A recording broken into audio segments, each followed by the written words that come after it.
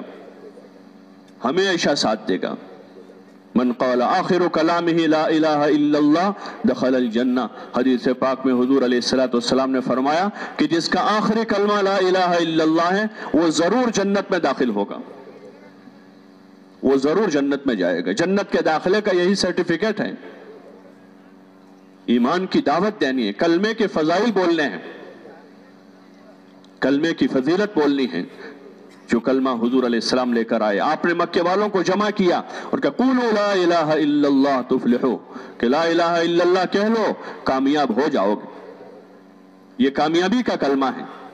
دنیا اور آخرت دونوں جہان میں کامیابی کا کلمہ لا الہ الا اللہ محمد الرسول اللہ ہے۔ اس لیے ایمان کی دعوت دینی ہے، دیں گے انشاءاللہ دعوت، سب طے کرے کہ انشاءاللہ خوب دعوت دیں گے، اپنے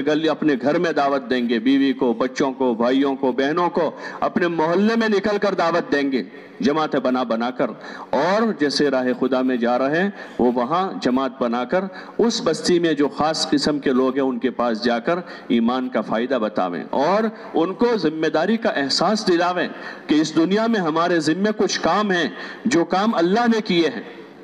ہم ذمہ دار ہیں اس دنیا میں، ہمارے ذمہ داریاں ہیں، اور دنیا ہے ہی ذمہ داریوں کو پورا کرنے کی جگہ ہے۔ جیسے جو ذمہ داریاں معاشرتی اعتبار سے لوگوں نے سمجھی ہیں، ہر آدمی اس کو ذمہ داری سمجھتا ہے، پوری کرتا ہے کہ بھئی ہمارے ذمہ ہے، ہماری ذمہ داری ہے، تو آدمی ان معاشرتی ذمہ داریوں کو پوری کرتا ہے جو رواجی طور پر ان میں سے بعض چیزیں ہوتی ہیں جو اصل حق کے درجے کی نہیں ہوتی، حق کے درجے کی نہیں ہوتی، وہ رواجی ذمہ داریاں ہوتی، اصل حق نہیں ہوتا وہ شریعت،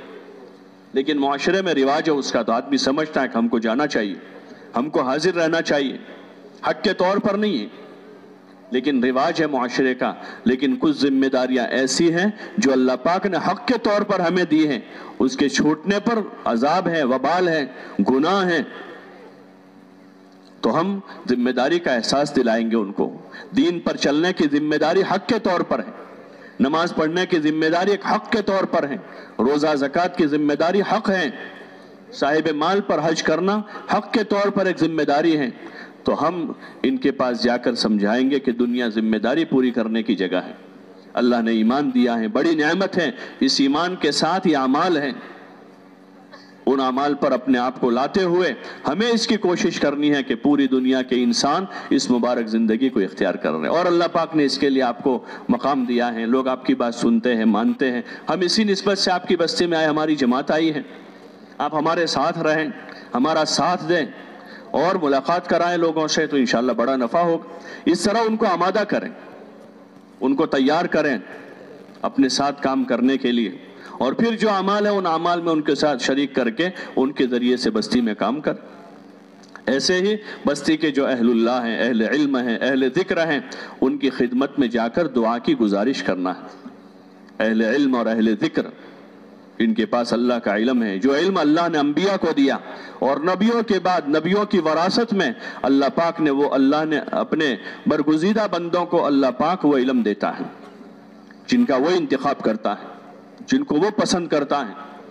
تو اہل علم کے پاس جائیں گے، ان کی قدر و عظمت دل میں لیتے ہوئے جائیں گے، ان کی عزت دل میں لیتے ہوئے جائیں گے، اور ان کے پاس جا کر ان سے دعا کی گزارش کریں گے کہ ہم دین سیکھنے کی نیت سے نکلے ہیں، ہم جماعت میں آئے ہیں، آپ سے دعا کی گزارش ہے، موقع ہے کچھ کارگزاری سنا دیں، موقع نہیں ہے صرف دعا کی گزارش کر لیں۔ اسی طرح اس بستی میں جو کام کرنے والے ساتھی ہیں، تبلیغ کا ذمہ دار ہیں، ان حضرات سے ملاقات کریں، اپنے آنے کی ان کو خبر دیں گے اور ان کو بھی نصرت پر آمادہ کریں۔ یہ ایک گشت ہے، ایسے ایک گشت تعلیم کے دوران ہوتا ہے، تعلیم ہوگی روزانہ، جو ایک عمل ہے ہمارا، دعوت کے بعد دوسرا عمل وہی ہے، تعلیم ہے، تعلیم کے دوران تعلیمی گشت ہے، تعلیم کرتے ہوئے دوران تعلیم دو ساتھی جائیں گے، باہر جو لوگ فارغ بیٹھے رہتے ہیں ان سے جا کر پیار محبت سے، نرمی سے، سختی سے نہیں، نرمی سے، سمجھا بجھا کر، زبردستی نہیں، دعوت کا جو طریقہ ہے وہ نرم ہے، نرمی سے ایک تو دعوت دینا ہے، اور زبردستی کا سودا نہیں ہے، فضائل بتا کے تیار کرنا ہے، پکڑ کے اس کو نہیں لانا ہے، فضائل بتانے ہیں، اس لیے جیسا موقع ہے اگر موقع ہے وہیں ان سے تھوڑی بات کر کے ان کو تیار کر لیں، تیار کرنے کی بات کریں۔ تیار نہیں ہو رہا ہے تو ان کو دائی بنا کے چھوڑیں گے، زبردستی کھینچیں گے نہیں اس میں۔ یہ طریقہ نبیوں کا نہیں ہے، اور نہ اس محنت میں طریقہ ہے، بلکہ سمجھانا بجھانا ہے، محبتیں بانٹنا ہے اور چھوٹے بن کر جانا ہے۔ ہاں، چھوٹے بن کر جانا ہے، چاہے سامنے والا آدمی وہ جو ہے زیادہ دیندار نہیں ہے، نماز صلاۃ کا پابند نہیں ہے، لیکن ہم اپنے آپ کو بڑے سمجھ کے نہ جاوے ان کے پاس۔ گشتوں میں جا رہے ہیں، تواضع کے ساتھ جائیں گے، چھوٹے بن کر جائیں گے اور ان کو اپنے سے بہتر سمجھیں گے۔ کل ان کے پاس ایمان ہے، پتہ نہیں ان کا کون سا عمل بارگاہ خداوندی میں قبول ہو، وہ اللہ کے وہاں ان کا کوئی درجہ ہے، وہ ہمیں پتہ نہیں ہے۔ اس لیے چھوٹے بن کر جائیں گے۔ تعلیم کے دوران دو ساتھی جا کر ان کو سمجھا بجھا کے محبت سے، نرمی سے، خوشامد کر کے ان کو تیار کریں گے۔ تیار ہو گئے لے کر آ جائیں گے، تیار نہیں ہو رہے ہیں ان کو دائی بنا کے، بھائی صاحب اچھی بات ہے ابھی آپ جا رہے ہیں، اللہ آپ کے کام میں خوب برکت دے، دعائیں دیں، ناراض نہ ہوں۔ دائیوں کی یہ صفت ہے کہ ان کی بات نہیں سن رہے تو ہدایت کی دعا کریں گے، ان کے اسباب میں برکت کی دعا دیں گے تاکہ ان کے دل میں جگہ پیدا ہو، ان سے ناراض نہیں ہو جائیں گے یا ان پر سختی نہیں کریں گے۔ یہ ہمارے کام کا اسلوب ہے، محبت کے ساتھ کام ہے، یہاں لڑائی نہیں ہے، جھگڑا نہیں ہے، کسی کو حقیر سمجھنا نہیں ہے۔ ہاں، کسی کو حقیر نہیں سمجھیں گے بلکہ محبت کے ساتھ دعوت دیں گے، تیار ہو اس کو لائیں گے، اکرام کریں گے، بٹھائیں گے، اعمال میں لگائیں گے، اور موقع رہے گا خدمت کا تو ان کی خدمت کر دیں گے، چائے پلا دیں گے، کھانا کھلا دیں گے۔ اس طرح سے تیار کرنا ہے۔ تیسرا گشت ہمارا عمومی ہوگا، جماعت میں نکل کر روزانہ جو ہوتا ہے، دو نمازوں کے بیچ کا وقت فارغ کر کے کرتے ہیں۔ ہاں، وہ ایک بڑا اہم گشت ہے۔ اس محنت میں کہا کہ ریڑھ کی ہڈی ہے، یہ بڑا اہم عمل ہے۔ وہ 10 آدمیوں کی جماعت بن کر بستی میں گشت کرتی ہے، تو اس سے پہلے اس گشت کی اہمیت، ضرورت، فضائل بتاویں اور اس کے لیے تیار کریں، جذبات بناویں۔ یہاں بھی زبردستی نہیں ہے، فضائل بتا کر جذبات بنائیں گے تاکہ ہر آدمی یہ چاہے کہ میں گشت میں جاؤں اور میں دعوت دوں۔ دعوت دینے کے اور بات سمجھانے کے فضائل بتا کر تیار کریں گے گشتوں میں، اور پھر باہر محلے میں 10 آدمی نکل کر رہبر ہوگا، متکلم ہوگا، ایک آدمی ذمہ دار ہوگا، روزانہ گشت ہوگا ہی۔ ایک گھر گھر جا کر ایک مسلمان سے ملنا جو بہت بڑا اہم عمل ہے، جماعت میں نکل کر بھی، مقام پر رہ کر بھی، یہ ایک بہت بڑا کام ہے اس محنت میں، کہ 2 3 آدمیوں کی جماعتیں بنا کر ایک مسلمان کے پاس جا کر اس کی ملاقات کرنا۔ مقام پر ہیں تو کم از کم 2.5 گھنٹہ لگا کر یہ کام ہے، جو اپنی اپنی مسجدوں میں ہیں تو اپنے کام کاج میں سے، اپنے کاروبار میں سے، اپنی ضروریات میں سے 2.5 گھنٹہ فارغ کریں، 2 3 کی جماعتیں بناویں اور اپنے مسجد کے اطراف کے مکانوں کو تقسیم کر لیں۔ 200 مکان ہے، 4 جماعتیں بنائی، 50 مکان تقسیم کر لی۔ 250 مکان ہے، 5 جماعتیں بنائی، 50 گھر تقسیم کر لی۔ ساتھی ہمارے پاس زیادہ ہیں تو 5 جماعتیں بنا دیں، 40 مکان تقسیم کر لیں، اور ایک مسلمان کے پاس صرف اللہ کے لیے ملاقات کے لیے جانا ہے۔ یہ ایک بہت بڑا عمل ہے۔ یہ اگر یہ قابو میں آ جاوے ہر مسجد کے اطراف میں تو انشاءاللہ ہماری مسجدوں کے اطراف میں کوئی بے نمازی نہیں رہے گا، اور جب نماز کی طرف لوگ آئیں گے تو نماز میں ایسی طاقت ہے، ان الصلاۃ تنہا عن الفحشاء والمنکر، کہ نماز برائیوں اور بے حیائی سے روک دیتی ہے۔ یہ ایک بہت بڑا طاقتور عمل ہے۔ 2.5 گھنٹے کے راستے سے ایک کے پاس جانا، ایک مسلمان کو وہ جہاں ہے وہاں اس سے ملاقات کر کے اس کے پاس بیٹھ کر اس کو سمجھانا اور اس کو اعمال کے لیے، دین کی دعوت کے لیے تیار کرنا۔ اب وہی آدمی 5 وقت نماز میں آئے گا، وہی آدمی نماز میں آئے گا، ذکر کرے گا، قرآن پڑھے گا، تعلیم میں بیٹھے گا تو مسجد آباد ہوگی۔ یہ ہے مسجد کی آبادی کا مطلب، کہ ایک مسلمان کے پاس جا کر اس مسلمان کو سمجھانا ہے ایمان اور اعمال کے لیے، اس مسلمان کو سمجھانا ہے دین کی دعوت اور محنت کے لیے،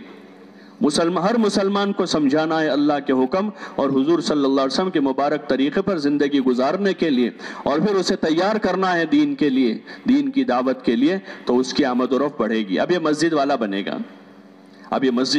مسجد والا ہونے کا کیا مطلب ہے کہ 5 وقت نماز میں آئے گا، یہ دین سیکھنے کے لیے مسجد میں وقت دے گا، یہ دعوت کے اعمال کے لیے مسجد میں وقت دے گا، اور کاروبار کے وقت وہ کاروبار میں جائے گا، بیوی بچوں کا حق ادا کرنے کے لیے بیوی بچوں کے پاس جائے گا، رشتہ دار اور پڑوسیوں کے حقوق کے لیے پڑوسیوں کے پاس جائے گا، اور یہ دین کو قائم کرے گا،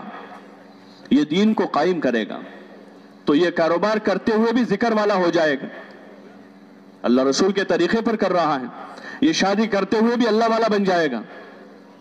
یہ اپنے گھر رہتے ہوئے بھی اللہ کا فرما بردار ہوگا کہ دین پر چل رہا ہے۔ یہ اس محنت سے مطلوب ہے کہ گھر گھر جا کر ایک ایک مسلمان کو ایمان، اعمال، اخلاق، اخلاص، آخرت، دین کی دعوت اور محنت کے بارے میں بات کر کے تیار کرنا، ایک ایک کو تیار کرنا دین پر چلنے کے لیے، نماز پڑھنے کے لیے، ذکر کرنے کے لیے، اور حضور صلی اللہ علیہ وسلم کی مبارک زندگی پر عمل کرنے کے لیے، اور اس کی مشق کے لیے اس کو راہ خدا میں لے جانا ہے۔ 4 مہینے کے لیے، 40 دن کے لیے، 3 دن کے لیے، مقامی اعمال کے لیے، تو اس کی پھر تشکیل ہوگی، اور جو تشکیل شدہ لوگ ہیں ان کے نام ہوتے ہیں، تو پھر موقع جو وقت ہم نے طے کیا ہے ان اوقات میں ان کو وصول کرنا ہے، وصولی کا گشت۔ یہ 5 قسم کے گشت ہیں جو جماعت میں جانے والے وہاں قائم کریں گے، اور یہاں جو حضرات ہیں اپنے مقام پر وہ اپنی مسجدوں میں رہتے ہوئے اعمال کو قائم کریں۔ یہ بنیادی کام ہے ہمارا کہ چل پھر کر دعوت دینا، ایک ایک کے پاس جانا، ایک ایک سے ملنا، محبت سے ملنا، تواضع اور عاجزی سے ملنا، اور چھوٹے بن کر دعوت دینا، اللہ کی بڑائی بولنا، حضور صلی اللہ علیہ وسلم کے طریقوں میں کامیابی کو بولنا، دین کے فائدے بتانا۔ وہ فائدے ہم اس وقت بتا سکیں گے جب ہم فضائل کی کتابوں میں سنیں گے اس کو، فضائل اعمال، صدقات۔ حضرت ماں الیاس صاحب رحمۃ اللہ علیہ نے کتاب حضرت شیخ سے لکھوائی، جو بنیادی ضرورت کی چیزیں ہیں، جس میں ارکان اسلام ہے، جس پر اسلام کی بنیاد ہے، ایمان، نماز، روزہ، زکوٰۃ اور حج، ان 5 چیزوں کے فضائل اس میں ہیں۔ اس تبلیغ کے کام سے جو اصل چیز چاہی جا رہی ہے کہ ارکان اسلام زندہ ہو جاویں۔ حدیث میں آتا ہے بنیاد اسلام علی 5 کہ اسلام کی بنیاد 5 چیزوں پر ہے، 5 چیزوں پر اسلام کی بنیاد ہے، ایمان، نماز، روزہ، زکوٰۃ، حج، وہ 5 کے فضائل ہیں۔ اس کے علاوہ ذکر کے فضائل ہیں، قرآن کی تلاوت اور اس کے فضائل ہیں، تبلیغ کے فضائل ہیں، فضائل صدقات میں دیگر بہت سارے ابواب ہیں جس میں عام زندگی میں جو مفید چیزیں ہیں ایک مسلمان ہونے کے ناطے ان چیزوں کے فضائل حضرت شیخ نے اس میں جمع کیے ہیں۔ اس لیے تعلیم کے حلقے قائم کرنے ہیں، راہ خدا میں نکلیں، صبح شام دونوں وقت تعلیم کا حلقہ قائم کریں، اور فضائل کی کتابوں میں سے تھوڑا تھوڑا پڑھیں، فضائل کی کتابوں میں سے پڑھیں، اچھی طرح صاف صاف پڑھیں، واضح پڑھیں، اس لیے جن کو اچھا پڑھنا آتا ہے ان کے پاس پڑھاویں۔ یہ مشق کرنے کا حلقہ نہیں ہے، اچھی طرح سے صاف صاف کتاب پڑھی جاوے، حدیث کو 2 مرتبہ 3 مرتبہ پڑھیں، فائدے کو 1 مرتبہ پڑھیں، اور دھیان سے سنیں۔ ہاں، فضائل کو خوب سننا ہے اور اتباع کی نیت سے سننا ہے۔ کس نیت سے سننا ہے بھائی؟ بولو نے بھائی؟ ہاں، دھیان سے سننا ہے، اور اتباع یعنی اس پر عمل کرنے کی نیت سے سننا ہے کہ جو سنیں گے ہم عمل کریں گے۔ فضائل سے جذبات بنتے ہیں، حلقوں میں، تعلیم کے حلقوں میں ہم جی لگاویں اور دھیان سے سنیں۔ پڑھنے والا جو ساتھی ہے صاف صاف پڑھیں، حدیث کو 2 مرتبہ پڑھیں، 3 مرتبہ، تاکہ بات ذہن نشین ہو جاویں، اور پڑھتے ہوئے سنتے ہوئے نیت بناتے جاوے کہ ہم اس پر عمل کریں گے۔ اللہ سے توفیق مانگیں گے کہ اللہ تو عمل کی توفیق دے دے۔ حضور صلی اللہ علیہ وسلم اچھے عمل کی اللہ سے توفیق مانگ رہے ہیں اور مدد مانگ رہے ہیں کہ اللہ اچھے عمل پر تو میری مدد فرما، حسن عبادت پر مدد فرما، ذکر پر، شکر پر مدد فرما۔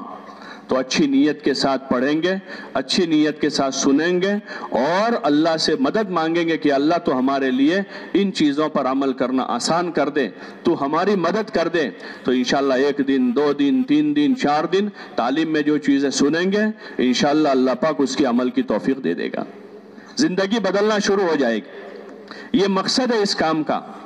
یہ مقصد ہے تعلیم کا کہ ہم عمل والے بن جاویں، فضائل سن کر عمل کرنے والے بنیں۔ اس لیے خوب جی لگاویں، جان کھپاویں تعلیم میں۔ جو جماعت میں جا رہے ہیں ان سے بھی گزارش ہے کہ تعلیم میں خوب جی لگاویں، دھیان سے سنیں، ادب سے بیٹھیں گے، اللہ کے گھر میں بیٹھے ہوں گے، اللہ کے رسول صلی اللہ علیہ وسلم کی مبارک باتیں سن رہے ہوں گے تو باوضو بیٹھیں گے، باادب بیٹھیں گے، دھیان سے سنیں گے، عمل کی نیت کریں گے، انشاءاللہ اللہ پاک عمل والا بنا دے گا۔ اور جو ہمارے بھائی مقام پر گھروں کی طرف جا رہے ہیں تو مسجد میں ایک وقت تعلیم کا حلقہ قائم کرتے ہیں، فضائل کا حلقہ ایسی کسی ایک نماز کے بعد جس پر سب کا جڑنا جمع ہونا آسان ہے، تو اپنی اپنی مسجدوں میں حلقے قائم کر کے ان فضائل کو خوب پڑھیں گے، سنیں گے۔ بھئی سنیں گے انشاءاللہ؟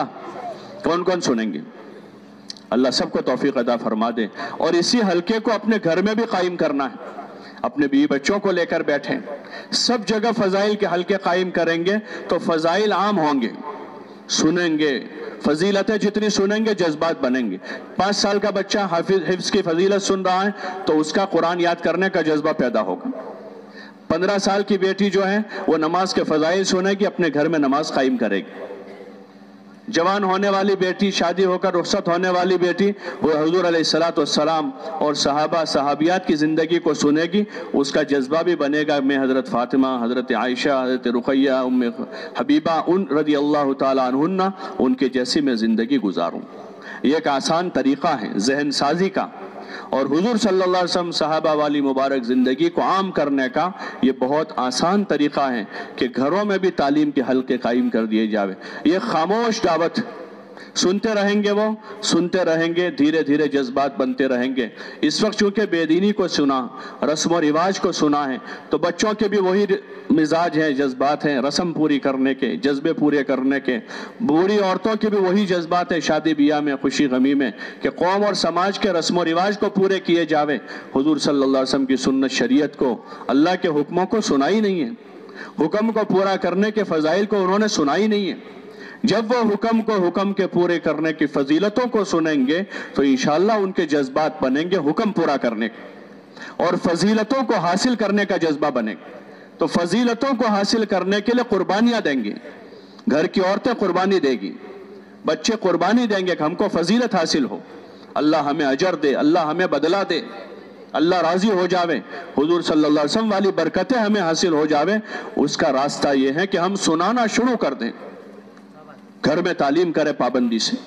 تو انشاءاللہ اللہ نے چاہا اس تعلیم کے راستے سے گھر میں فضا بنتی جائے گی، نماز کی، عبادت کی، ذکر کی، تلاوت کی، حضور صلی اللہ علیہ وسلم کی سنتوں کی، مسنون دعاؤں کی، سادگی اور حیا کی، جو صفتیں ہیں بنیادی ایمان والوں کی، کہ وہ عبادت گزار ہو، حیا والا ہو، سادگی والا ہو، تواضع والے ہوں، یہ ایمان والوں کی صفتیں ہیں، سچے ہوں، امانت دار ہوں، دیانت دار ہوں، یہ صفتیں ہیں مومنین کی۔ جب یہ چیزیں انشاءاللہ وجود میں آئے گی تو اس کے ساتھ ساتھ یہ ساری صفتیں وجود میں آ جائے گی، تو تعلیم کریں گے انشاءاللہ۔ اور اس کے ساتھ گاہے گاہے یہ 6 صفات جو ہے اس کا مذاکرہ کریں، ایمان، نماز، علم، ذکر، اخلاق، اخلاص اور راہ خدا کی محنت۔ گھر والوں کے سامنے بھی ان چیزوں کو کھولیں، وہ بھی سنیں، ان کے بھی جذبات بنیں، اور ان کے اندر بھی دعوت دینے کا داعیہ پیدا ہو، بچے بھی داعی بنے ہمارے ایمان و عمل کے، آخرت کے، گھر کی عورتیں بھی داعی بنیں کہ وہ بچیوں کو دعوت دے رہی ہو، وہ اپنی بھائیوں بہنوں کو دعوت دے رہی ہو۔ گاہے گاہے صفتوں کا مذاکرہ کریں اور اس کی فضیلتوں کو بولیں تاکہ وہ دوسروں کو سنانے والے بنیں۔ گھر میں ماں بیٹی کو سنا رہی ہو، بیٹی ماں کو سنا رہی ہو، بہن اپنی بہن سے بات کر رہی ہے تو ایمان کی، عمل کی بات کر رہی ہے، حضور کی سنت کی بات کر رہی ہے، رسم و رواج کی باتیں پھر گھر سے ختم ہو جائے گی۔ اس وقت ہم عموماً دیکھتے ہیں کہ ہمارے گھروں میں جو مذاکرے اور باتیں ہیں، تو کیا باتیں ہیں؟ جو موقع ہے اس وقت کی رسم کیا ہے، اس وقت کا رواج، شادی ہے تو شادی کی رسم کیا ہے، جنازہ ہو گیا تو اس وقت کے رواج کیا ہے، وہ لوگ یاد دلاتے ہیں، دیکھو یہ بھی رواج ہے، دیکھو یہ کرنے کا ہے، دیکھو، حالانکہ اس کی کوئی اصل نہیں ہے، شریعت سنت پہ کوئی اصل نہیں، لیکن اس کو یاد دلانے والے 10 آتے ہیں، بھئی یہ رہ گیا، وہ رہ گیا، جس کی کوئی اصل نہیں ہے، کیونکہ اس کے مذاکرے ہیں۔ یہ تعلیم کے راستے سے گھروں میں انشاءاللہ ایمان عمل کی بات ہوگی، اور حضور صلی اللہ علیہ وسلم کی مبارک زندگی اور آپ کے طریقوں کی بات ہوگی، تو انشاءاللہ اللہ کی ذات سے امید ہے ہمارے گھروں سے اپنے آپ رسم و رواج ختم ہو جائیں گے اور طریقے زندہ ہو جائیں گے حضور صلی اللہ علیہ وسلم کی۔ تو اس لیے تعلیم کے راستے سے ہمیں اس کو چلانا ہے، چلائیں گے انشاءاللہ۔ کون کون نیت کرتے ہیں کہ پابندی سے تعلیم کریں گے؟ اس عمل کو ہمیں یہاں سے لے کر جانا ہے، تاکہ جو دوسرے نمبر کی ذمہ داری، جس کو ابھی میں نے عرض کیا تھا، اپنے اہل و عیال کی، وہ ذمہ داری ہم اچھی طرح سے پوری کریں، اور محلے میں گشتوں کے راستے سے ہمیں وہ ذمہ داری جو ہمارے قرب و جوار کے لوگوں کا حق بنتا ہے ہمارے اوپر ان کو سمجھنے سمجھانے کا، تو گشتوں کے راستے سے اس کو پورا کریں گے، دوسرے گشتے کے راستے سے شہر کے اطراف اور کناروں کو کور کریں گے، اور 3 دن کے راستے سے اپنے قرب و جوار کے وہ دیہات جہاں مسلمان قسم پرس ہیں، اذان نہیں ہے، نماز نہیں ہے، وہاں بچوں کی تعلیم کا نظام نہیں ہے، ہمارے اوپر حق بنتا ہے، ان پر کوئی دنیاوی حال آتا ہے ہم فکر کر لیتے ہیں، ان کی کھانے پینے کا ان کے لیے کوئی نظام کرنا ہے۔ اللہ کا فضل ہے کہ مسلمان ایک دوسروں کی خیر خواہی کر لیتے ہیں، یہ بہت بڑی خیر خواہی ہے کہ ہم ان کے دین کے بارے میں، ان کے ایمان و عمل کے بارے میں، ان کی آخرت کے بارے میں ہم فکر مند ہو جاویں، اور قربانی دے کر ہر مہینے 3 دن اپنے یہاں سے جماعتیں بنا کر قرب و جوار میں جاوے، جہاں قسم پرس مسلمان آباد ہیں، جن کے پاس زیادہ دین نہیں ہے، ان کے پاس جائیں گے، ہمدردی اور خیر خواہی لے کر جائیں گے، اپنے اندر قوت اور مضبوطی پیدا کرنے کی نیت سے ہم ان کو دعوت دیں گے، ان کو حقیر سمجھ کر نہیں،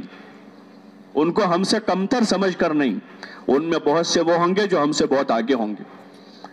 ہاں اس لیے انہیں حقیر نہیں سمجھیں گے، بلکہ ہم اپنے اندر ان عملوں کی مشق کرتے ہوئے، اپنے اندر ان چیزوں کو لانے کی نیت کے ساتھ ان کو بھی دعوت دیں گے کہ وہاں سب جگہ اذان شروع ہو، نماز شروع ہو، اعمال شروع ہوں، اور فرائض، اللہ کے فرائض وہاں زندہ ہو جاوے، بچوں کی تعلیم و تربیت کا نظام ہو جاوے، اور وہاں کی جو عورتیں ہیں وہ ان عورتوں میں بھی دین زندہ ہو، اس پوری نیت کے ساتھ وہاں جائیں گے اور ان کو اس کے لیے تیار کریں گے، آمادہ کریں گے، کھلا کر پلا کر، ان کے ساتھ ہم رواداری کر کے محبت اور اخلاق کے ساتھ، جو اس کام کا سب سے بڑا جوہر ہے، محبت کے ساتھ کام کریں گے، اخلاق سے کام کریں گے، کوئی ہمارے ساتھ برا سلوک کر رہا ہے ہم اچھا سلوک کریں گے، ہاں سمجھنے سمجھانے کی بات ہوگی، لڑنے لڑانے کی بات نہیں ہے، یہاں لڑائی جھگڑا نہیں ہے، بلکہ سمجھنا سمجھانا ہے، خود بھی سمجھنا ہے اور اپنے ایمان والے بھائیوں کو بھی دین، ایمان، اعمال، اخلاق، آخرت، ان ساری چیزوں کو فضائل کے راستے سے سمجھانا ہے، تاکہ ایک ایک مسلمان ان کاموں کو اپنی جگہ پر قائم کر لیں اور وہ ایک مبارک زندگی گزارنا شروع کر دیں، جس زندگی سے اللہ راضی ہو جاتا ہے۔ تو اس کی نیت کرتے ہیں انشاءاللہ سبھی، اور پھر سال پورا ہوتے ہوئے سال بھر یہ کرتے رہیں گے، اور سال میں کم از کم ایک چلہ، 40 دن بہت تھوڑا وقت ہے، زیادہ نہیں ہے،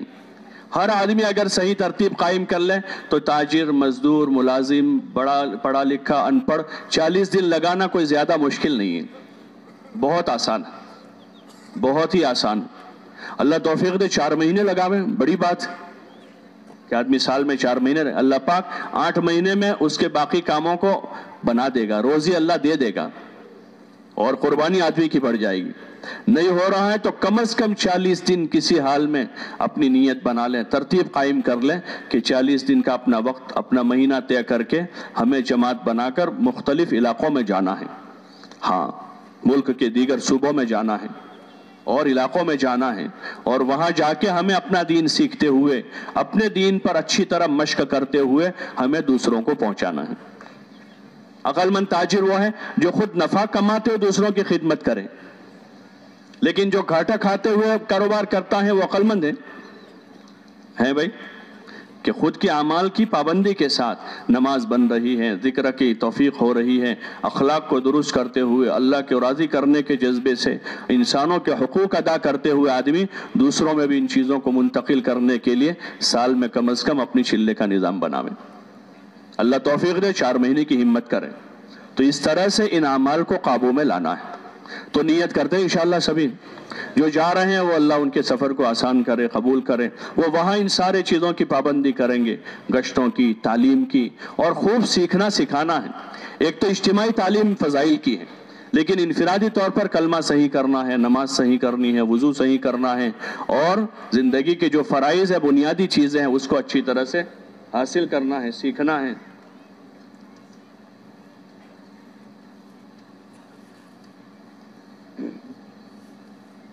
ان چیزوں کو اچھی طرح سیکھنا سکھانا ہے۔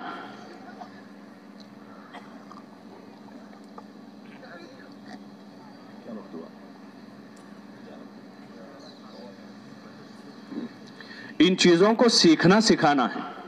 اچھی طرح سے۔ سب سے پہلے کلمہ صحیح کرنا ہے، اس کے الفاظ کو صحیح کر لیں، پھر اس کے بعد آگے بڑھتے ہو اب نماز ہے، تو نماز میں پڑھنے کی جو صورتیں ہیں وہ تو اجتماعی حلقے میں اس کو کرتے رہیں گے، لیکن ضرورت ہے نئے ساتھی ہیں تو اجتماعی کے علاوہ انفرادی میں بھی پہلے سورہ فاتحہ اور چھوٹی صورتیں صحیح کر لیں، پہلے وہ صحیح کر لیں، پھر اس کے بعد آگے بڑھیں، دھیرے دھیرے آگے جانا ہے، ایک ایک آیت کر کے صحیح کریں، ایک آیت صحیح ہو جائے دوسری آیت صحیح ہو جائے تیسری صحیح ہو جائے چوتھی آیت، 7 آیت ہے سورہ فاتحہ، چاہے 7 دن لگ جاوے 15 دن لگ جاوے، لیکن اس کو صحیح، یہ تصحیح قرآن کا حلقہ ہے، خالی قرات قرآن کا حلقہ نہیں ہے کہ جیسا آتا ویسا پڑھتے رہیں، روزانہ 10 صورتیں ہو رہی، ایسا نہ ہو، ایک ایک آیت کو صحیح کریں تاکہ دھیرے دھیرے صحیح ہو جاوے، صحت ہو جاوے قرآن، پھر چھوٹی چھوٹی 2 صورتیں پہلے لے لی، پھر اس کے بعد آگے بڑھ کے کم از کم 10 صورتیں صحیح ہو جاوے تاکہ فرض نمازوں میں، سنت نمازوں میں، نفل نمازوں میں صحیح قرآن کی تلاوت کر سکے۔ یہ پہلا سیکھنا سیکھا۔ اس کے بعد آگے بڑھتے ہوئے وضو سیکھنا ہے، وضو کے فرائض ہیں، واجبات، سنتیں، نماز کے فرائض، واجبات، سنتیں ہیں، ایسے ضروریات زندگی کے متعلق ضروری مسائل ہیں، پاکی ناپاکی کے مسائل ہیں، غسل کے، وضو کے ہیں، اور جیسے آگے بڑھتے بڑھتے دھیرے دھیرے اذان ہے، اقامت ہے، نماز کا صحیح، اتنی نماز صحیح ہو جاوے کہ آدمی اگر کسی موقع پر نماز پڑھانے کا موقع آوے تو صحیح نماز پڑھا لے، اتنا دین آدمی سیکھ لیں، ابتدا ہے یہ۔ اور دعوت کے اعتبار سے اتنا اعمال کو سیکھ لیں، تعلیم کو، گشتوں کو، ملاقات کو، تشکیل کو، کہ اگر موقع آوے، ایک آدمی 40 دن لگا کر آیا اور مہینے کے بعد 3 دن کی جماعت بنی اور ان کو کہے کہ آپ یہ جماعت چلا لو، تو وہ آسانی کے ساتھ اتنے اعمال کروا دے جتنے وہ سیکھ کر آیا وہاں سے، اور وہ وہی بنیادی اعمال ہے، اور یہ بہت آسان ہے، اس میں کوئی چیز مشکل نہیں ہے، ہاں آسانی کے ساتھ اس کا سیکھنا سکھانا ہو۔ انہی چیزوں کو مذاکروں میں لیں، فضولیات کے مذاکرے نہ کریں، ہم ایران توران سے، لایانی سے اپنے آپ کو بچاویں، کسی کی تحقیر سے، کسی پر تنقید کرنے سے، کسی کا رد کرنے سے، ان چیزوں سے اپنے آپ کو بچانا ہے، ہاں اختلافات کو نہ چھیڑیں، بلکہ یہ کرنے کے جو کام ہیں ان کاموں کے مذاکرے بھی کرتے رہیں اور انہی کاموں میں لگے رہیں گے، سیاسی باتیں نہیں کریں گے، حالات حاضرہ میں کیا چل رہا ہے وہ ہم اس کا مذاکرہ نہیں کریں گے، ہماری انفرادی اجتماعی دعوت میں یہی چیزیں ہوگی، اور سیکھنے سکھانے کے موقع پر جو چیزیں ہیں، اہم چیزیں، ان چیزوں کو سیکھیں گے، سکھائیں گے۔ اجتماعی جو حلقہ ہے اس میں قرآن شریف کی مشق ہوگی، اور باقی انفرادی اوقات میں جیسے میں نے عرض کیا، ان ضروری چیزوں کو آپس میں 2 3 کی جوڑیاں بنا لیں ساتھیوں کی، تاکہ وہ ان چیزوں کو سیکھتے سکھاتے رہیں۔ تعلیمی گشت میں 2 ساتھی گئے ہیں، واپس آتے ہو کوئی چیز دوسرے کو سکھا کے لائے، ملاقاتوں میں 2 ساتھی گئے تھے، چل رہے تھے، دن بھر پھر رہے تھے، تو راستے میں چلتے پھرتے انہوں نے کسی کو کوئی دعا سکھائی ہے، کوئی سنت سکھائی ہے، سیکھنے سکھانے کی فضا بنا دی۔ پھر ہمارے پاس اور وقت ہے تو اس میں مزید ہمارے فرائض کی پابندی کے ساتھ، نماز تو اجتماعی عملوں میں سے ہے، بہرحال ہر وقت سفر حضر میں ہو تو فرض ہیں، سفر میں قصر ہو جاتی ہیں، قضا کی اجازت نہیں ہے کہ سفر میں قضا کر دیں، وہ اکٹھی پڑھ لیں گے، موقع حاصل کر کے سفر میں اطمینان کے ساتھ نماز کو پڑھ لیں، ہاں قصر ہو جاتی ہے، ظہر، عصر، عشاء کی بجائے 4 کے 2 رکعت پڑھنی ہے، لیکن اس کی کوشش کریں کہ ہماری وجہ سے کسی کو تکلیف نہ ہو، سفر میں ہم نماز پڑھیں کسی کو حرج نہ ہو، کوئی ایسی جگہ، مناسب جگہ دیکھ کر کسی کونے میں ہم اپنی نماز پڑھ لیں کہ کسی کو حرج نہ ہو، ہماری عبادت سے بھی کسی کو تکلیف نہ ہو، تو اس کی کوشش کریں گے کہ سفر و حضر میں نماز قضا نہ ہو، وہ تو اجتماعی عمل، لیکن اس کے علاوہ انفرادی طور پر نوافل ہیں، تہجد ہیں، اشراق ہیں، چاشت ہیں، اوابین ہیں، کوشش کریں کہ اس کی بھی پابندی ہو، تہجد میں اچھا وقت لے کر اٹھیں، جماعت میں اور کوئی کام تو ہے نہیں، رات میں جلدی آرام کر لیں، رات میں زیادہ دیر تک جاگے نہیں، حدیثوں میں بھی منع ہے، لا سمرۃ بعد العشاء، کہ عشاء کے بعد فضول قصہ گوئی نہ کریں، ہاں کوئی ضروری کام ہے، کوئی آدمی دینی کسی مشغولی میں ہے، عبادت میں ہے، تلاوت میں ہے، سیکھنے سکھانے میں، پڑھنے پڑھانے میں ہے، یا دنیا کا ایسا ضروری کام ہے جو آدمی کی ضروریات زندگی میں شامل ہے، ٹھیک ہے، باقی فضول بیٹھے ہیں، بات چیت کر رہے ہیں، مجلس لگائی ہے، ٹھنڈا پی رہے ہیں، گرم پی رہے ہیں، پان کھا رہے ہیں، یہ ضرورت سے زائد چیزیں ہیں، جماعت میں نکال عشاء کے بعد ٹہلنے کے لیے جا رہے ہیں، ٹھنڈا گرم کر رہے ہیں، تو یہ سارا ضرورت سے زائد ہے، ضروریات میں شامل نہیں ہے، اس لیے کوشش کریں جلدی آرام کریں، اور سنت کے مطابق آرام کریں، اگر سنت کے مطابق آرام کریں گے تو ہمارا آرام بھی عبادت بن جائے گا، ہاں آرام بھی عبادت ہے، اس لیے یہ پورا مجمع طے کرے کہ انشاءاللہ آرام بھی سنت کے مطابق کریں گے، کریں گے انشاءاللہ. گھر میں بچوں کو بھی سکھائیں گے سونے کے آداب کیا ہیں، سونے کی دعا کیا ہے، سونے کا طریقہ کیا ہے. اس وقت نظام زندگی میں سنتوں کا اہتمام نہ ہونے کی وجہ سے جو معاشرہ رائج ہو رہا ہے وہ جانوروں جیسا ہے، جانوروں جیسا ہے کہ لوگ الٹے لیٹتے ہیں، اور وہ بعضوں کا تو ایک عادت سے ہو جاتی. پھر ایک بھائی ایسا لیٹ رہا ہے، اس کو دیکھ کر دوسرا بھائی بھی وہی سیکھا، تیسرا بھائی بھی وہی سیکھا، چوتھا بھائی بھی وہی سیکھا. لیٹنے کا کوئی طریقہ نہیں ہے، بیٹھنے کا کوئی طریقہ نہیں ہے، کھانے کا کوئی طریقہ، کھڑے کھڑے کھا رہے ہیں، چلتے چلتے کھا رہے ہیں. اس لیے سنت والی زندگی کے مذاکرے بھی کرنے ہیں. گاہے گاہے کھانے کی سنتیں، سونے کی سنتیں، اور مسجد کے آداب، نہانے دھونے کی سنتیں ہیں. تو اس کا گاہے گاہے مذاکرہ ہو. راہ خدا میں جو جا رہے ہیں وہاں پر اس کا مذاکرہ کریں، اور جو حضرات گھروں کی طرف جا رہے ہیں تو اپنے گھروں میں بھی ان سنتوں کا گاہے گاہے مذاکرہ کریں اپنے بیوی بچوں کے ساتھ کہ یہ کھانے کی سنتیں ہیں، یہ سونے کی سنتیں ہیں، یہ لباس کی سنتیں ہیں. عید آ رہی ہے تو عید سے چند دنوں پہلے عید کی سنتیں ہیں. ہر ہفتے جمعہ آ رہی ہے تو جمعہ کی یہ سنتیں ہیں، تاکہ صحیح زندگی حضور صلی اللہ علیہ وسلم والی زندگی ہمارے گھروں میں زندہ ہو.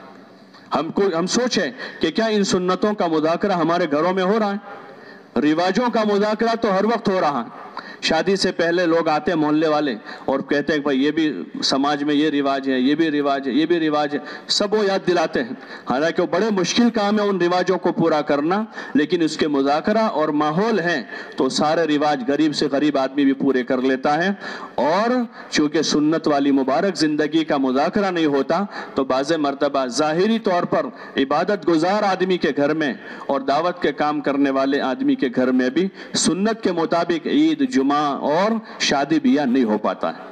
اس لیے سب طے کریں انشاءاللہ کہ اپنے گھروں میں تعلیم کا خوب اہتمام کریں گے، اور گاہے بگاہے اپنے گھر میں جو اپنے بیوی بچوں کو یہ ضروری جو دین ہے، جو ہمارے ذمے ہے ان کو سکھانا، سنت والی مبارک زندگی ہے، تو ان کے ساتھ گاہے گاہے مذاکرہ کریں گے انشاءاللہ. جو حضرات جماعتوں میں جا رہے ہو وہاں پر اس کا مذاکرہ کریں گے اور اس کی مشق کریں گے، اس کی مشق شروع کر دیں گے، ان دعاؤں کی، ان سنتوں کی، تاکہ یہ ہمارے عادت میں آ جاوے، اور عادت میں آتے آتے دھیرے دھیرے پھر اس میں عبادت کی کیفیت پیدا ہوگی،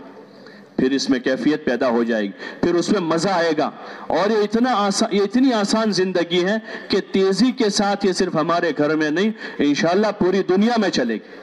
جیسے صحابہ اس کو لے کر گئے دنیا میں تو بڑی آسانی کے ساتھ لوگوں نے اس زندگی کو قبول کر لیا. صرف فقیروں نے نہیں، دنیا کے مالداروں نے، پڑھے لکھوں نے، بادشاہوں کی اولاد نے اس مبارک زندگی کو قبول کر لیا، اس لیے کہ یہ سب سے آسان زندگی ہے، یہ خوشگوار زندگی ہے جو حضور صلی اللہ علیہ وسلم والی زندگی ہے. یہ ہمارے تعلیم کے مقاصد میں سے ہے، اس لیے سیکھنا سکھانا ہے. اجتماعی تعلیم جتنی ہے وہ اپنی جگہ ہے، باقی انفرادی طور پر سیکھتے سکھاتے رہیں گے. جو ہمیں آ رہا ہے سکھائیں گے، جو نہیں آ رہا ہے سیکھیں گے. یہ ہمارے کام کا ایک بڑا عمل ہے، بہت بڑا عمل ہے یہ سیکھنا سکھانا، جس کی اس وقت بڑی کمی ہے، گھروں میں بھی کمی ہے. ماں باپ بچوں کو سارا وہ حوالے کر دیا ہے مکتب کے، کہ بچہ مکتب میں جا رہا ہے تو وہ جتنا وہاں سیکھ لے ٹھیک، لیکن عمل تو گھر کے ماحول میں ہی ہوگا. اس لیے گھر کے ماحول میں اس کا مذاکرہ بھی کرنا ہے، سیکھنا سکھانا بھی ہے، تاکہ ایک صحیح زندگی ہمارے گھروں میں زندہ ہو جائے. اور پھر ہمیں ذکر و عبادت میں لگنا ہے. فرض نمازیں تو اپنی جگہ پر ہیں، اس کی ہر حال میں پابندی ہے، اس کے ساتھ یہ نوافل ہیں، تہجد ہیں، راہ خدا میں اچھا وقت ہوتا ہے. اپنا ایک وقت طے کر لیں کہ اتنے بجے اٹھ جانا ہے. ہاں اتنے بجے اٹھنے کی نیت کر لی ہے، 1 دن 2 دن 4 دن ہوں گے، اللہ پاک اس کی توفیق دے دے گا. اور تہجد کی پابندی کریں، نوافل کی پابندی کریں. لیکن ہاں جن کے ذمہ قضا نمازیں باقی ہیں، کہ زندگی میں پہلے بہت سی نمازیں چھوڑ دی ہیں، اس کو یاد کریں، یاد کر لیں کتنی نمازیں باقی ہیں، 1 سال کی، 2 سال کی، 5 سال کی، یا بعضوں کی 3 نمازوں کی پابندی تھی، 2 نمازیں چھوٹ جاتی تھی، تو وہ 2 نمازیں کتنے سال کی باقی ہیں، اس کا حساب کر کے بجائے اس وقت نوافل کے وہ پہلے اپنی قضا پوری کر لیں، اپنی قضا پوری کر لیں. قضا قرض ہیں، اپنا قرضہ چکا دیں، اور معافی تلافی کر لیں، اللہ سے معافی مانگ لیں کہ اللہ چوک ہو گئی تھی، اب میں اس کی قضا کر رہا ہوں، آئندہ ایسی چوک نہیں ہوگی، اور آئندہ کے لیے فرائض کی پابندی کریں گے. اور پھر نوافل کی بھی پابندی کریں، اس کے ساتھ دعاؤں کا اہتمام کریں گے، تہجد میں خوب رو کر گڑ گڑا کر اللہ سے مانگیں گے، دن میں دعوت ہیں، چلنا پھرنا ہے، ملاقاتیں ہیں، گشتیں ہیں، تعلیم ہے، اور رات کی تنہائیوں میں اللہ کے سامنے رونا دھونا ہے، اللہ کے سامنے روئیں گے دھوئیں گے۔ پرانے زمانے میں 20 30 25 40 سال پہلے جو جماعتیں تھیں عموماً اس میں رونے دھونے کا بڑا اہتمام تھا، اس کی ترغیب بھی تھی، رونا دھونا بھی تھا، تو اکثر نئے نئے ساتھی بھی تہجد میں اٹھ جاتے تھے، اور پھر 1 دن 2 دن 4 دن تو رونا دھونا بھی عملی ماحول میں سیکھا جاتا تھا، ایک ساتھی رو رہا ہے وہاں، دوسرا ساتھی تیسرا، تو چوتھے دن چوتھا بھی رونا شروع کر دیتا تھا، اور دھیرے دھیرے دھیرے پوری جماعت رونے والی بن جاتی تھی۔ تو اس لیے اس کی کوشش کرنی، جو راہ خدا میں جا رہے ہیں وہاں رونے دھونے کی مشق کر کے اللہ سے منائیں گے، اور جو حضرات گھروں کی طرف جا رہے ہیں ان سے بھی گزارش ہے کہ ہم بھی نیت کریں کہ انشاءاللہ اللہ سے مانگیں گے انشاءاللہ۔ ہر فرض نماز کے بعد ایک دعا ضرور قبول ہوتی ہے، فرائض کے بعد دعا مانگیں گے، سفر میں دعا قبول ہوتی ہے، جمعہ کے دن دعا قبول ہوتی ہے، کتنے سارے ایسے مواقع، اذان اقامت کے درمیان میں دعا قبول ہوتی ہے، وہ بھی ایک موقع ہے۔ تو ایسے مختلف اوقات کو غنیمت سمجھیں گے اور اللہ سے مانگنے کی عادت ڈالیں گے، اپنی مغفرت مانگیں گے، اپنے والدین کی، بھائی بہنوں کی، رشتہ داروں کی مغفرت کا اللہ سے سوال کریں گے، ہدایت مانگیں گے، اپنے لیے پوری امت کے لیے مانگیں گے، دنیا کی اپنی حاجتوں کا بھی سوال کریں گے، اور اپنی آخرت کے بارے میں بھی اللہ سے خیر مانگیں گے، تو انشاءاللہ اللہ سے ہمارا ایک ربط، ایک تعلق بننا شروع ہو جائے گا، اور پھر دھیرے دھیرے جب وہ تعلق مضبوط ہو جائے گا تو پھر جس وقت ہم اللہ سے کہیں گے اللہ ہماری حاجتوں ضرورتوں کو آسانی سے پوری کر دے گا، اور جو سب سے بڑی ضرورت ہماری مغفرت و ہدایت ہے وہ اللہ پاک ہمیں نصیب کرے گا۔ تو اس لیے سب طے کریں انشاءاللہ دعا مانگیں گے انشاءاللہ، اور نفل نمازیں ہیں، تلاوت ہیں، ذکر ہیں، اس کو اپنے گھر میں کرنے کا ہم اہتمام کریں، تاکہ گھر میں اس کی فضا بنے، بیوی بچے بھی نماز پڑھنے والے بنے، ذکر کرنے والے بنے، دعا مانگنے والے بنے۔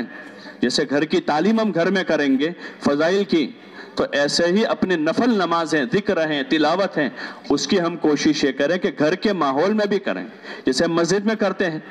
تو ایسے گھر کے ماحول میں فضا بنانے کا یہ آسان راستہ ہے کہ گھر کا ذمہ دار گھر میں اشراق پڑھ رہا ہے، گھر کا ذمہ دار ہے گھر میں تہجد پڑھ رہا ہے، حضور صلی اللہ علیہ وسلم کی نفل نمازیں اور حضور صلی اللہ علیہ وسلم کے بہت سارے اعمال اپنے گھر میں تھے، تو آپ نے وہ اعمال گھر میں کی، ازواج مطہرات میں منتقل ہوئے، اور انہوں نے ان کو کیا بھی اور اس کی روایتیں بھی کی، اس کو لوگوں کو سنایا بھی کہ حضور صلی اللہ علیہ وسلم گھر میں یہ دعا پڑھتے تھے، سوتے ہوئے یہ پڑھتے تھے، اٹھتے ہوئے پڑھتے تھے، اور نکلتے ہوئے پڑھتے تھے، داخل ہوتے ہوئے یہ عمل کرتے تھے، اور فلاں رات میں حضور صلی اللہ علیہ وسلم رات پر نماز پڑھتے رہے تو انہوں نے یہ دعائیں مانگی ہیں، ازواج مطہرات نے اس کو دوسروں کو بتایا ہے۔ ہم گھر میں ماحول بنانا چاہتے ہیں، اس کا ایک راستہ یہ بھی ہے کہ ہم گھر کے ماحول میں نوافل ہیں، فرائض کا تو مسجد میں اہتمام کریں گے ہر حال میں کہ ہماری فرض نمازیں مسجدوں میں ہوگی، فرض نمازیں، اور چونکہ سستی کاہلی ہوتی ہے ہم میں تو سنتیں بھی مسجد میں پڑھ لیں تاکہ رہ نہ جاوے، چھوٹ نہ جاوے، باقی نفلیں ہیں تو اس کو ہم اہتمام کریں، گھر کے ماحول میں فضا بنانی ہے، اس کی کھانے پینے کی فضا بنی ہے، اور رہنے سہنے کی، سونے آرام کرنے کی فضا بنی ہے، ایسے عبادت کی فضا بنے، ذکر کی فضا بنے، تلاوت کی فضا بنے، دین سمجھنے سمجھانے کا ماحول بنے۔ بچوں سے بعض مرتبہ ایسی ضروری باتیں پوچھیں گے، ان کو نہیں آتی پھر محبت سے بتائیں گے، اور آتی ہیں ان کی تعریف کریں گے، تو انشاءاللہ اس کے راستے سے گھر کے ماحول سے جہالت بھی ختم ہو جائے گی، اور گھر کے ماحول سے غفلت بھی ختم ہو جائے گی۔ جب یہ چیزیں ختم ہو جائے گی تو پھر رحمت آئے گی، اور جہالت ختم ہوگی تو گھر میں سکون آئے گا۔ اس وقت جو پریشانیاں ہیں وہ جہالت کی وجہ سے، بیٹے باپ کا حق نہیں جانتے ہیں، باپ بیٹوں کا نہیں جانتا، بیوی شوہر کا نہیں جانتی ہے، اور شوہر بیوی کا حق نہیں جان رہے ہیں، یہ جہالت ہے۔ جہالت کی وجہ سے حق چھوٹ رہے ہیں، پامال ہو رہے ہیں، اور اس وجہ سے گھر کا سکون برباد ہو گیا۔ تو اس لیے کوشش کریں کہ گھر کے ماحول میں فضا بناویں، ایک گھر میں ہوگا دوسرا گھر، تیسرا گھر، چوتھا گھر، مدینے میں اسی طرح سب منتقل ہوا، مدینے میں ایک گھر میں، دوسرے میں، تیسرے میں، چوتھے میں، پورے مدینے کی فضا ہموار ہو گئی۔ اس تبلیغ سے بھی یہی چاہا جا رہا ہے، مقامی جو تبلیغ کے اعمال ہیں وہ اسی کے لیے ہیں کہ گھروں میں، محلے میں، بستیوں میں فضا بن کر پورے علاقے میں صحیح دین زندہ ہو جاوے، صحیح طور پر عبادت زندہ ہو جاوے، اعمال زندہ ہو جاوے، اخلاق زندہ ہو جاوے، خدمت زندہ ہو جاوے گھر کے ماحول میں، کہ گھر کے ذمہ دار خدمت کر رہے ہیں۔ حضور صلی اللہ علیہ وسلم خود اپنے گھر میں خدمت کرتے تھے، حضرت عائشہ رضی اللہ عنہ فرما رہی ہیں کہ حضور علیہ السلام ہمارے گھر میں آٹا گوندھ دیتے تھے، اپنے گھر کا جھاڑو لگا دیتے تھے، تو بڑوں سے چھوٹوں میں جاتا ہے۔ اب جو مسئلہ ہے اس وقت بڑا خدمت کا مسئلہ ہے کہ بڑوں کی کوئی خدمت کرنے والا نہیں، گھر کا نظام درہم برہم ہے، تو اوپر کی سطح کے گھر کے ذمہ دار ابا ہیں، دادا ہیں، نانا ہیں، وہی تھوڑا بہت چھوٹا موٹا کام کر ڈالتے ہیں، تو بچے ان کو دیکھ کر سیکھیں گے اور گھر میں اس کی فضا بنے گی، خدمت کا ماحول بنے گا، اور پڑوس والوں کے ساتھ ہم رواداری کا، ہمدردی کا، خیرخواہی کا ماحول بنے گا، جو اس محنت سے چاہا جا رہا۔ کوئی بیمار ہے اس کی عیادت کی جاوے، کوئی مصیبت میں ہے اس کی تعزیت کی جاوے۔ جو یہ ہماری 2.5 گھنٹے کی محنت ہے روزانہ، جس میں ہم جاتے ہیں، لوگوں سے ملتے ہیں، دعوت دیتے ہیں، ایمان، اعمال، اخلاق اور دین کی بات کرتے ہیں، اس کے ساتھ ساتھ اس کا بھی اہتمام ہو۔ کوئی بیمار ہے اس کی عیادت کر لیں، کوئی مصیبت میں آیا اس کی تعزیت کر لیں گے، ہاں کسی کا جنازہ ہوا ہے شریک ہو جائیں گے۔ یہ حق رشتہ داری کی بنیاد پر نہیں ہے، یہ حق تو اسلام کی بنیاد پر ہے۔ جو مسلمان کے مسلمان پر حق ہے اس میں ہے کہ سلام کریں تو جواب دیں، اور بیمار ہو تو عیادت کریں، مصیبت میں آوے تعزیت کریں، انتقال ہو جاوے جنازے کے ساتھ جاویں۔ یہ ہر مسلمان کے ساتھ، چاہے وہ ہماری برادری کا نہیں ہے، ہاں کوئی سید ہے، کوئی پٹھان ہے، کوئی شیخ ہے، کوئی تڑوی ہے، الگ الگ ہیں، وہ پہچان کے لیے ہیں کہ الگ الگ جو ہیں وہ آپس کی تعارف اور پہچان کے لیے، باقی سب آپس میں بھائی بھائی ہیں، سب آپس میں بھائی بھائی ہیں۔ کوئی بیمار ہے ہم ان کے پاس جائیں گے، عیادت کریں گے، کوئی مصیبت میں ہے تعزیت کریں گے، سلام کریں تو جواب دیں گے، اور ہم ایسے سلام میں پہل کریں گے جو حضور صلی اللہ علیہ وسلم نے عملاً اپنی زندگی میں ایک طریقہ بتایا کہ سلام کرنے میں پہل کریں۔ آپ صلی اللہ علیہ وسلم چھوٹے بچوں کو بھی سلام کرتے تھے، ہاں سب کو سلام کرتے تھے، اور تعلیم دی اس کی کہ جس کو جانتے ہو یا نہ جانتے ہو اس کو ضرور سلام کریں، سلام کو عام کریں۔ یہ ہماری محنت سے مطلوب ہیں، اور یہ سلام صرف ملاقات میں جائیں گے اس وقت نہیں ہوگی، اس وقت تو کریں گے، لیکن ملاقاتوں سے فارغ ہو کر ہم کام کاج پر جا رہے ہیں اس وقت بھی سلام کریں، کام سے واپس آ رہے ہیں راستے میں اس وقت بھی سلام کریں۔ ایک مرتبہ عبداللہ ابن عمر رضی اللہ تعالیٰ عنہما ایک نوجوان لڑکے کو اپنے ساتھ، صحابی تھے وہ بھی، ان کو لے کر گئے بازار میں، اور بہت سے لوگوں کو سلام کر کے واپس آ گئے۔ دوسرے دن پھر کہا انہوں نے اس لڑکے سے کہ چلو بھائی میرے ساتھ، تو کہا کہ آپ تو صرف گئے اور آئے واپس، آپ نے کچھ کیا تو تھا نہیں بازار میں۔ تو ان کو کہ وہ ذرا موٹے تھے، تو کہا وہ موٹے، وہ ہم بازار گئے تھے لوگوں کو سلام کرنے کے واسطے گئے تھے۔ سلام کو حضور صلی اللہ علیہ وسلم نے فرمایا کہ سلام کو پھیلاؤ، تو سلام کریں گے، بازار میں بھی، گلی میں بھی، محلے میں بھی، گھر میں داخل ہوں گے گھر میں سلام کریں گے، اپنوں کو بھی سلام کریں گے، جن کو نہیں جانتے سلام کریں گے۔ حضور صلی اللہ علیہ وسلم نے اس کی تاکید فرمائی ہے، اس سے محبت بڑھتی ہے، تعلقات اچھے ہو جاتے ہیں، دل صاف ہو جاتے ہیں، آپس کی اندر کی کدورتیں سلام کے ذریعے سے ختم ہو جاتے ہیں۔ ایسے جتنا ہم لوگوں کے مددگار بن سکتے ہیں، اپنی جان و مال سے ہم مددگار بنیں گے، اپنی جان مال سے خدمت ہے، جو ایک کام ہے بنیادی کام، چوتھا وہ خدمت ہے۔ انبیاء علیہ السلام اپنی جان و مال سے انسانیت کی خدمت کرتے تھے۔ ہم اپنے محلے میں بھی، اپنے گھر میں بھی، اپنی مسجد میں بھی آنے والی جماعتوں کی نصرت کریں گے، ان کی خدمت کریں گے، آنے والے مہمانوں کی خدمت کریں گے، ان کا خیال رکھیں گے، اپنے گھر میں بھی، محلے میں بھی، تو انشاءاللہ اس راستے سے جگہ بنے گی کام کرنے کی۔ اس راستے سے جو مانوس نہیں ہے، قریب نہیں ہے، خدمت کے راستے سے ان کو سلام کرتے رہیں گے، جاتے رہیں گے، آتے رہیں گے، موقع بہ موقع ان کی خیر خبر کرتے رہیں گے، اس راستے سے کام کرنے کی جگہ بن جائے گی، اور آسانی کے ساتھ اللہ پاک ہمیں کام کا ذریعہ بنا لے گا۔ اس لیے سب سے گزارش ہے، جو ہمارا یہ مجمع واپس جانے والا ہے وہ بھی یہ طے کر کے جاوے انشاءاللہ کہ 5 وقت کی نمازوں کی پابندی کے ساتھ صبح شام کے جو معمولات ہیں اس کی پابندی کرتے ہوئے یہ 5 کاموں کو اپنے مقام پر کرتے رہیں گے، کریں گے انشاءاللہ۔ کون کون کریں گے؟ ماشاءاللہ، اللہ پاک سب کو توفیق عطا فرما دے۔ سچی نیت کے ساتھ اگر ہم ارادہ کریں گے تو اللہ تعالیٰ توفیق ضرور دے دے گا۔ ایک تو یہ ہے بھائی یہاں کہاں کریں گے تو کریں گے، ہاتھ اوپر کرو تو ہاتھ بھی اوپر کر، لیکن اندر نیت تو واپس جا کر وہ توفیق نہیں ہوگی۔ اور اگر نیت پکی ہے، اندر سے طے کر لیا ہے، کتنا ہی مشغول آدمی ہوگا اور کتنی معذوریاں بیماریاں لگی ہوئی ہوگی، لیکن اندر سے نیت کر کے گیا ہے تو اللہ پاک اس نیت پر مدد کرے گا، اس لیے کہ کام تو اللہ کی مدد سے ہوتا ہے۔ کس سے ہوتا ہے؟